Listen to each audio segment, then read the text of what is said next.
Hello and welcome to another episode of Virtual Legality. I'm your host, Richard Hoeg, managing member of the Hoeg Law business law firm of Northville, Michigan.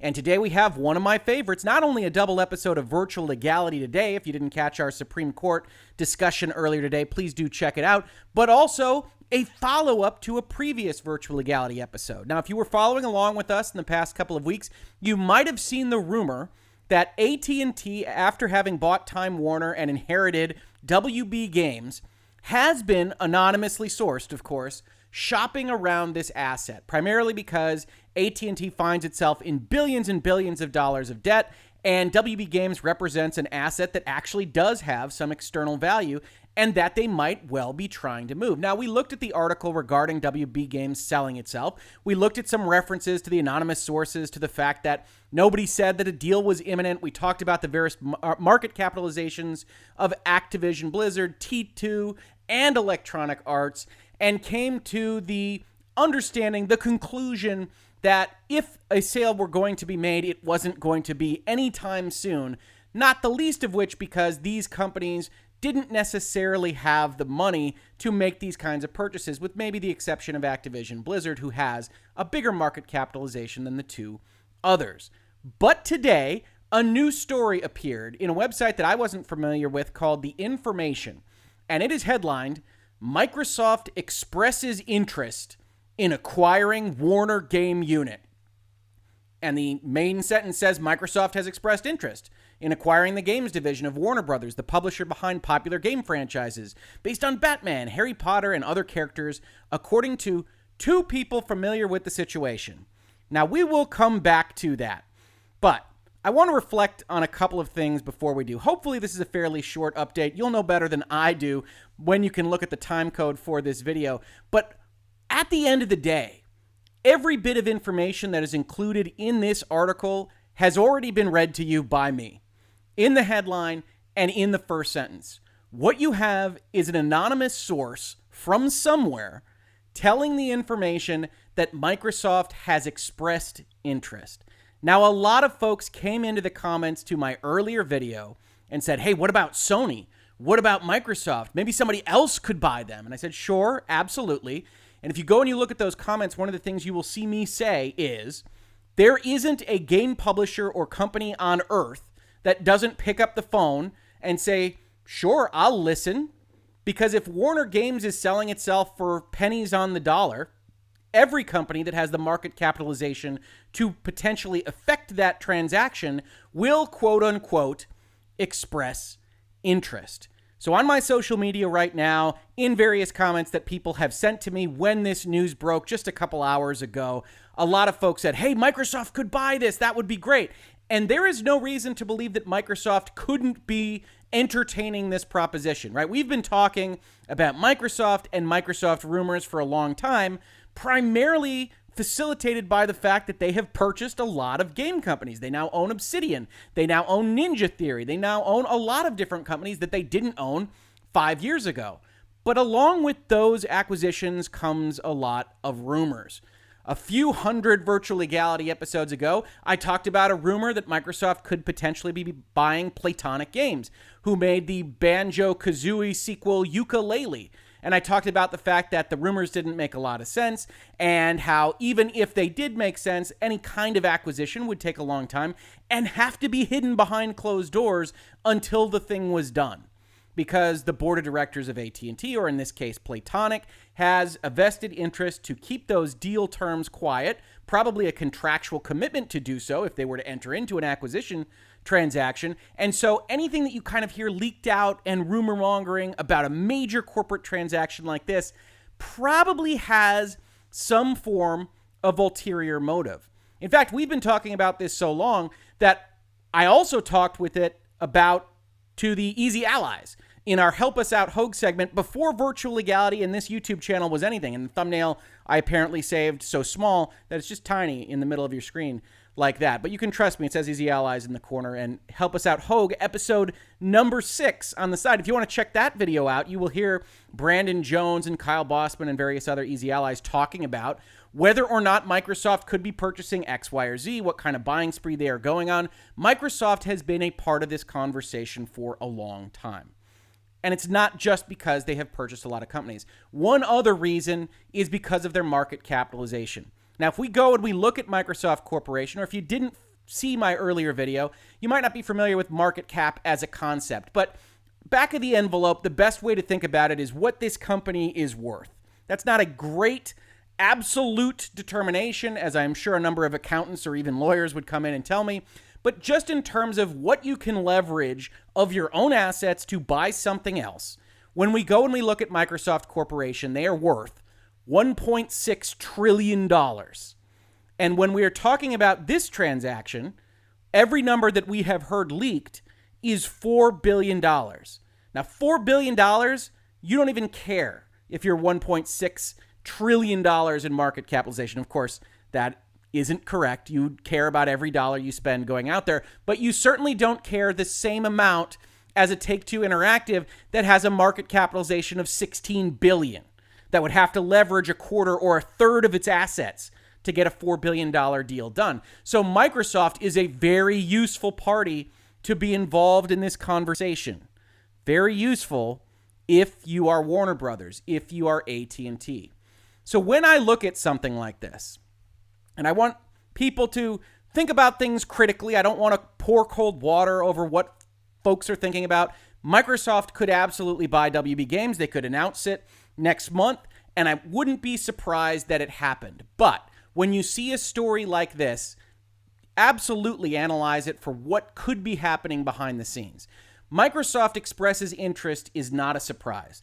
I would be surprised if Sony didn't express interest if an inquiry was made to them, if any other publisher didn't express interest. If you're familiar with buying any kind of large asset, if somebody's going to sell you that Mercedes or that Lamborghini or whatever your dream car is, and they're going to sell it to you for $10, chances are you would express interest. It's always a question of what the price is, what you are getting for that price. In the same way that if someone were to offer you a lemon, you might say, hey, I express interest if the price is right. And then they say it's $4 billion. You say, nah, I'm walking away. So Microsoft has expressed interest to the first inquiry, bare minimum. Hey, would you be interested in potentially buying WB Games? Vice President of Acquisitions at Microsoft says, sure, I'd be interested. How about that number? So we'll get back to you. We just want that sentence. And so I look at this and I say, all right, why is this information being leaked and who's leaking it?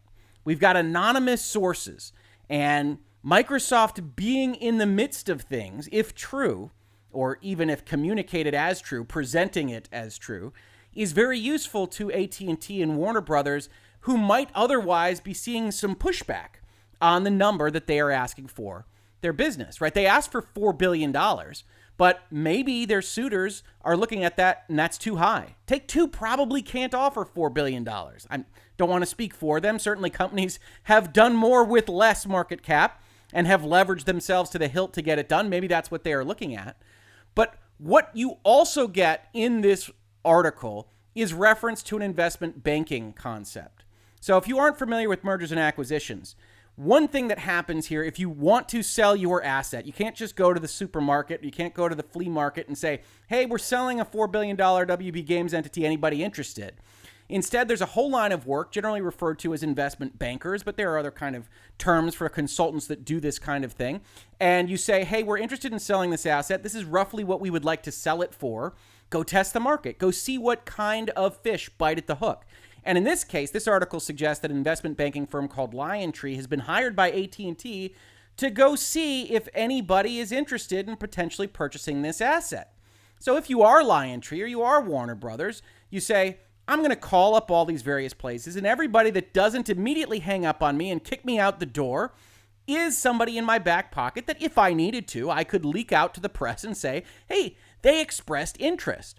And then if you've got somebody like Take-Two or Electronic Arts or Activision Blizzard that says $4 billion's a little high for me, how do we feel about 2.5?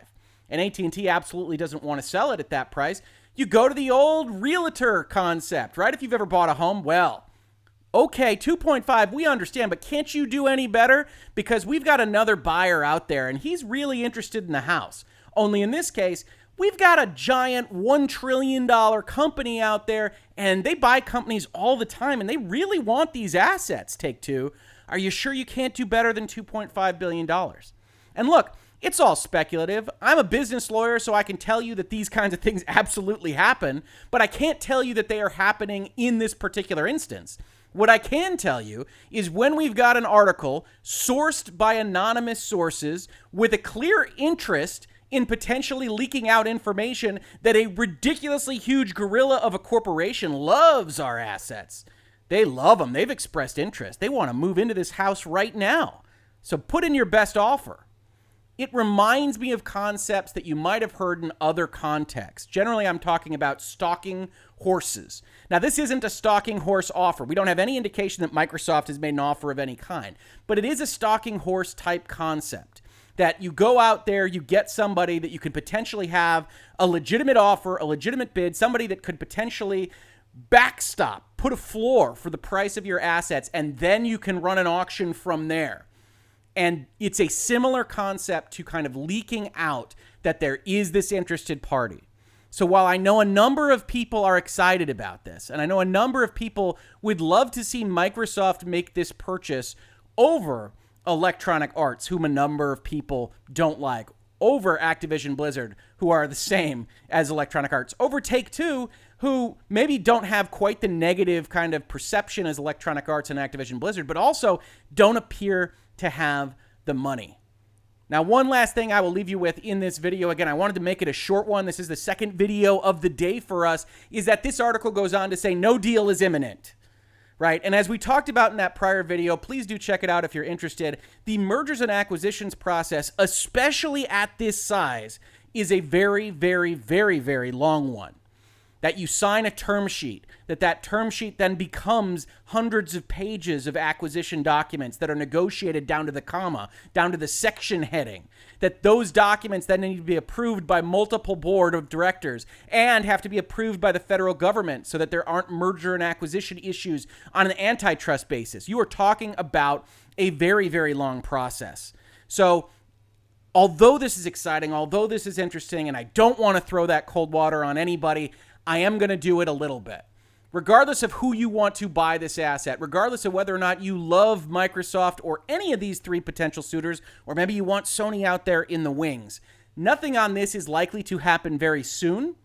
Although, if the parties come to an agreement in principle, if that term sheet makes its way to a definitive stasis, to a definitive state, then in all likelihood, you might start seeing leaks of an agreement in principle. And then you'd at least know what was going to happen to the WB assets. Now, the one thing I do think you can take from this article, that you can take from the reference to an investment banking firm, to this leak now happening again, weeks after the original leak, is that in all likelihood, some form of this is actually happening. That we aren't just looking at rumors being spun just to sell clicks, just to move papers, whatever it might be.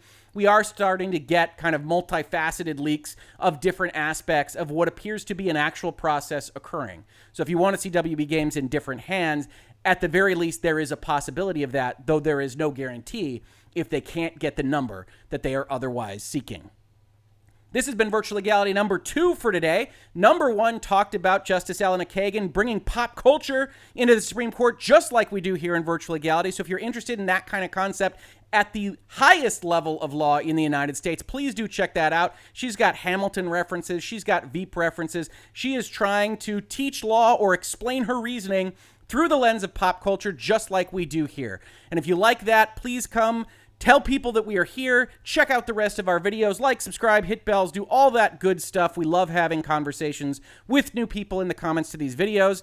Otherwise, if you saw this on YouTube, thank you so much for watching. And if you listen to it as a podcast, thank you so much for listening. And I will catch you on the very next episode of Virtual Legality. Virtual Legality is a YouTube video series with audio podcast versions presented as commentary and for education and entertainment purposes only. It does not constitute legal advice and does not create an attorney-client relationship. If you have legal questions about the topics discussed, please consult your own legal counsel.